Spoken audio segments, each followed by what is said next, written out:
Hey everyone, welcome to this video. It's Anna here. So yeah, the gelatin trick has been getting a lot of attention lately, but there is something really important that most people don't mention when they talk about it.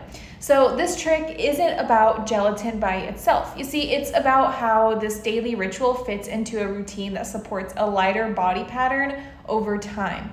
You see, a lot of videos just repeat the same thing without explaining the real purpose behind it and how it works and all that stuff. And that's why many people get confused or think it's just another trend.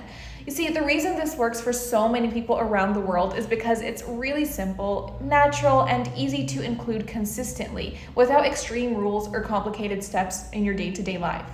If you want to understand how this gelatin trick is meant to be used and why people are following it as a part of their daily routine, you can check the official website safely. If you want to see how the gelatin trick works within a routine and understand the whole context behind this method, then official access is in the video description down below and the first pinned comment, allowing you to watch safely and draw your own conclusions on how it works and if it's the right fit for you. I do recommend watching while the material is still available because detailed explanations like these are usually only accessible for a very limited time, so click the link down below to learn more. See you later. Bye.